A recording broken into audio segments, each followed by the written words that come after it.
Hello guys, मैं अंकित। आप लोगों का फिर से स्वागत है मेरे यूट्यूब चैनल में no drama no comedy only for watch study के साथ। चलिए गाइज, हम आप लोग को बताने वाले हैं मॉडर्न करेंट अफेयर। चलिए गाइज, फर्स्ट नंबर है पी मित्रा का नाम किस क्रांतिकारी संगठन की स्थापना के साथ जुड़ा हुआ है। पी मित्रा का नाम, तो इसका हो जाएगा ए अनुशीलन समिति। इसका ये इसका स्थापना कब हुआ था? इसकी स्थापना 12 मार्च 1902 को प्रथम नाथ मित्रा ने की थी इसकी स्थापना। चलेगा अगला नंबर क्वेश्चन पे।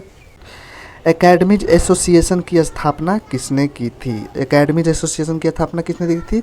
तो इसका हो जाएगा Henry Vivian Derozio. Henry Vivian Derozio ने, ये कौन थे? एक शिक्षावादी वे लेखक थे। वे हिंदू कॉलेज कलकत्ता के सहायक मुख्याध्यापक थे, जो कि ये हेनरी विवियन डेरोजियो थे। चलेगा अगला नंबर क्वेश्चन पे चलते हैं। बंगाल का अंतिम स्वतंत्र नवाब किसे माना जाता है? बंगाल का अंतिम स्वतंत्र नवाब किसे माना जाता है?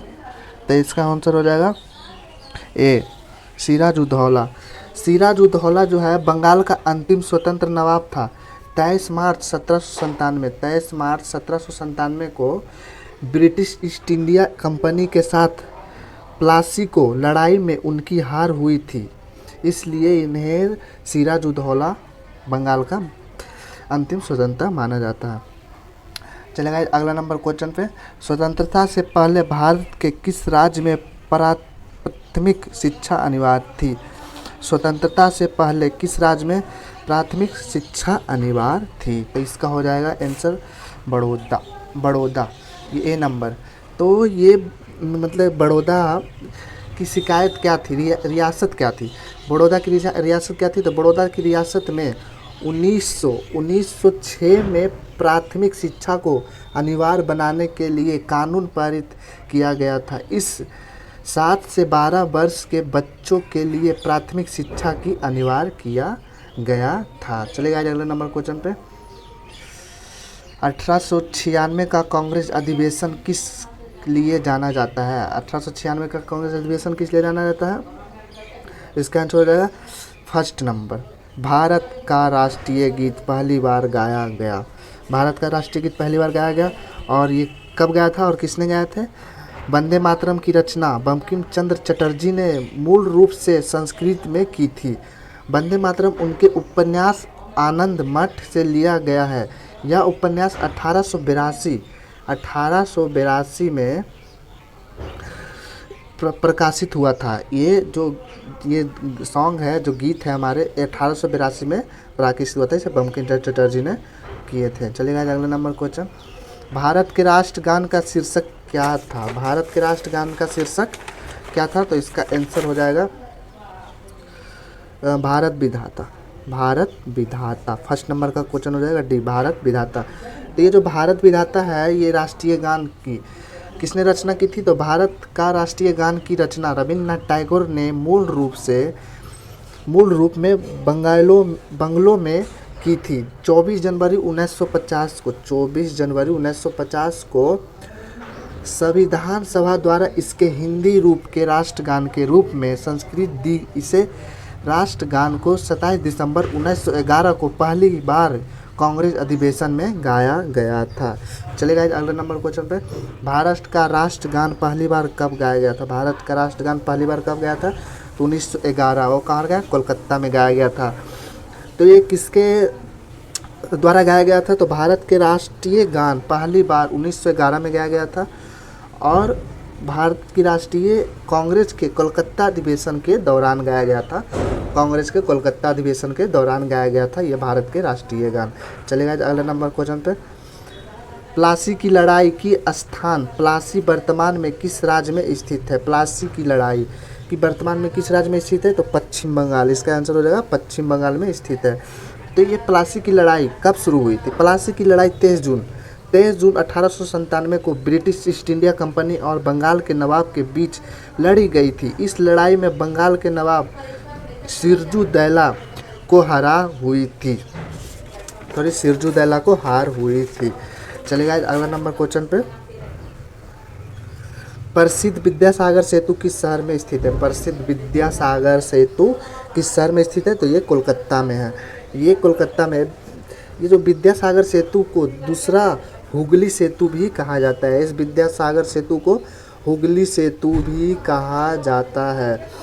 तो ये हुगली सेतु कहा जाता है, क्यों कहा जाता है? इस सेतु का नाम समाज सुधारक ईश्वर विद्यासागर के नाम से जाना जाता है और रखा गया है। चलिए अगला नंबर क्वेश्चन पे चलते हैं। वेदों की ओर लौटो का नारा किसने लगाया था? वेदों की ओर लौटो का नारा किसने लगाया था? वेदों की ओर लौटो की नारा, इसका आंसर होगा स्वामी दयानंद सरस्वती जी ने लगाया था। स्वामी दयानंद। तो ये कब लगाए थे? 1875 में वेदों का नारा लगाए थे। आर्य समाज की स्थापना की थी। वे संस्कृत और वेदों की प्रखंड विद्वान थे। भारत के वेदों की छपाई उनके संरक्षण में पहली बार शुरू हुई। सत्यापर्थ प्रकाश उनकी सबसे महत्वपूर्ण कृतियों में से एक थी। चलेगा अगला नंबर क्वेश्चन पे। साइमन कास्मिन किस वायसराय के कार्यालय के दौरान भारत आया था? साइमन कास्मिन किस वायसराय के दौरान भारत आया था? जिसका जगह लॉर्ड इरविन के द्वारा आया गया था। और ये मतलब लॉर्ड इरविन की कब आए थे? तो 3 अप्रैल 1926 ईस्वी में को भारत का वायसराय व गवर्नर जनरल नियुक्त किया गया था। 1927 ईस्वी में ब्रिटिश सरकार ने सर स्टैफोर्ड क्रिप्स की अध्यक्षता में साइमन कास्मिन का गठन किया। इस आयोग का उद्देश्य 1919 को सुधारों का अध्ययन करना था। चलेगा अगला नंबर क्वेश्चन पे चलते हैं। मुस्लिम लीग के किस अधिवेशन में मोहम्मद अली जिन्नाह ने बांटो और छोड़ो का नारा दिया था? तो ये कब दिए थे? तो कराची अधिवेशन में 1943 में दिए थे। और ये मुस्लिम की स्थापना 1906 ईस्वी में हुआ था। ये मुस्लिम का स्थापना 1906 ईस्वी में हुआ था और इसका प्रमुख नेता था मोहम्मद जिन्नाह अली। इसके उद्देश्य था रक्षा करना, मगर मुस्लिम लीग ने बाद में एक अलग देश मांग शुरू कर दी। वो कौन देश है? वो है पाकिस्तान, जो उसी देश को मांग शुरू कर दी मुस्लिम लीग। चलेगा अगला number. All India Muslim league ने 23 मार्च 1940 को किस स्थान पर पाकिस्तान प्रस्ताव पारित किया था? ऑल इंडिया कंपनी 1943 को किस स्थान पर प्रस्ताव पारित किया था? इसका आंसर होगा लाहौर। ये कब किया था? तो 23 मार्च 1940 को मुस्लिम लीग ने पाकिस्तान प्रस्ताव पारित किया था। मुस्लिम लीग भारतीय उपमहाद्वीप के मुस्लिम बहुल क्षेत्रों का मिलाकर पाकिस्तान को निर्माण करना चाहता था। चलेगा अगला नंबर क्वेश्चन पे। बोला महात्मा गांधी ने निम्नलिखित में से किस स्थान पर हरित पुस्तिका जारी की थी? हरित पुस्तिका जारी की थी किस स्थान पे? तो इसका जो राजकोट स्थान पे जारी की थी। और कब जारी की थी और किसके द्वारा? तो गांधी जी ने ब्रिटिश सरकार के विरोध में हरित पुस्तिका राजकोट में जारी की थी, कांग्रेस के द्वारा। चलेगा अगला नंबर क्वेश्चन। साबरमती आश्रम की स्थापना महात्मा गांधी ने कब की थी? साबरमती आश्रम की स्थापना महात्मा गांधी ने कब की थी? इसका आंसर 1915 ईस्वी में की थी। 1915 ईस्वी में। तो ये किसके द्वारा? और ये है कहाँ?